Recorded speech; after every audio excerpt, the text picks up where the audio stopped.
Pet Sematary is coming out this weekend, and it is the next remake out of a long line of remakes. Should this movie have been remade at all, or should it have just been left alone? I'll tell you what I think coming up right after this.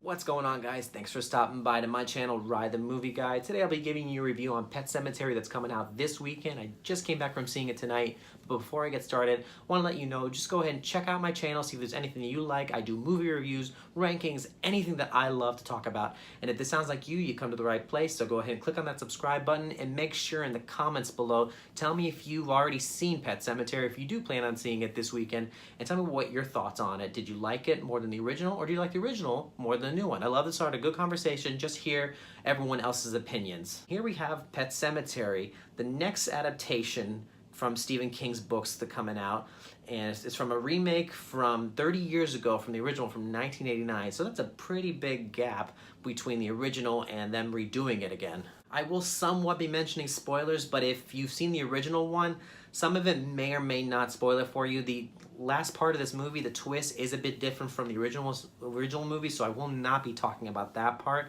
because I was just as surprised of how they kind of switched it up, so I'll leave that alone. I won't talk about it. But a quick overview about the movie. It's about a family who moves to Boston in some kind of secluded, almost foresty type area, and they come to find out near them there's this little cemetery, a pet cemetery, where most of the animals that people own are laid to rest.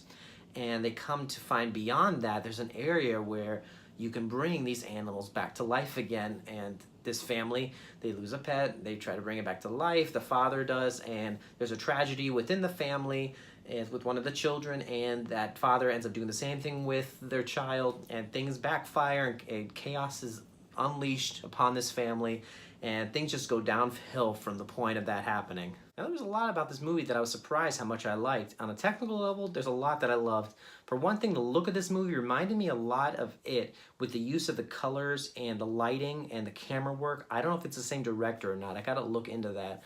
But if it was, or if it wasn't, it still is cool to see these movies kind of look the same, at least in my opinion. They're both Stephen King adaptations, so it feels like they're almost in the same universe kind of way. The other thing I loved about this movie was the sound mixing and the score. A lot of people don't look into the score as much when they're watching a movie, but I tend to pay attention to that.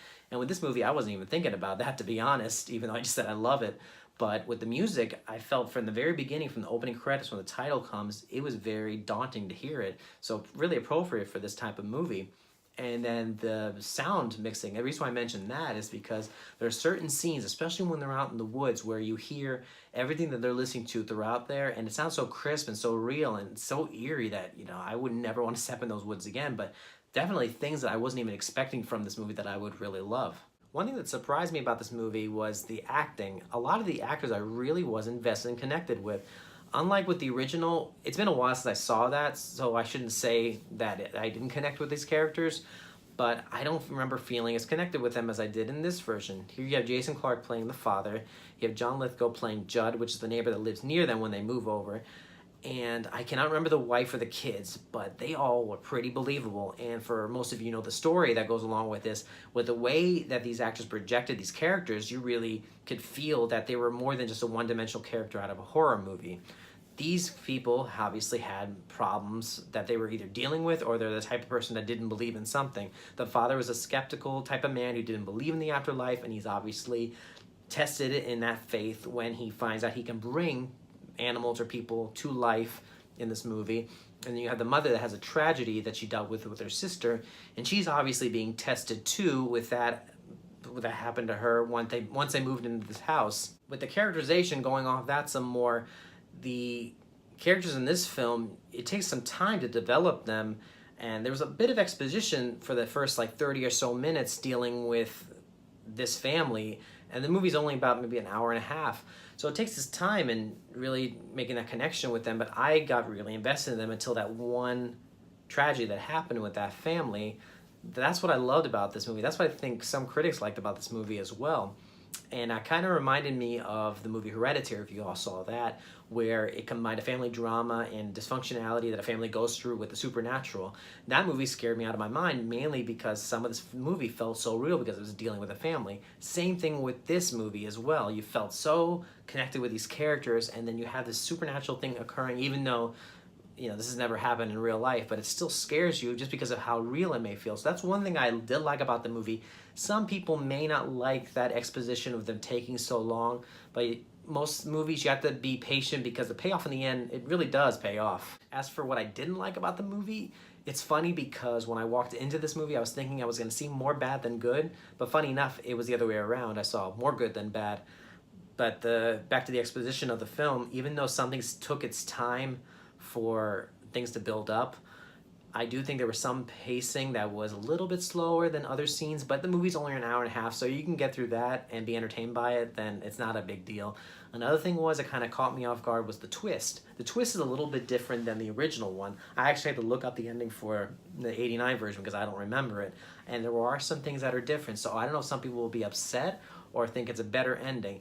Me, I'm kind of indifferent. I'm not sure how I feel. I don't like it, but I don't not like it. It just wasn't what I was expecting. I was surprised, to say the least, but that's not the ending I was kind of expecting, and I can't really say much because if I do, I'm going to ruin it. But overall, other than those things, the movie was really entertaining, and I was surprised how much I liked it. This is probably one of the Stephen King's best adaptations, along with It, and then we got It Chapter 2 coming along. So if they're going to do more Stephen King adaptations just like this movie, I say go for it because they're doing a great job. They're on a great roll already with 2 movies. And that was my review, guys, for Pet Sematary. I hope you enjoyed that. Let me know in the comments below if you plan on seeing this movie or not, if you already did see it or not. And make sure to subscribe to me later on for more content. I will be starting, probably tomorrow, a new segment for this whole month called Countdown to Endgame, where I'll be talking about every single movie in the MCU leading up all the way to Endgame, talking about what I thought about the movie, how does it connect to the MCU individually, how do I think maybe each movie may connect to Endgame. So take a look at that. I may even add a fun fact about each movie in each of my videos. So this is something I'm really excited about. So first movie, Iron Man, should be coming out tomorrow, I'm hoping. So stay tuned. I hope you all have a great week. I will see you all at the movies.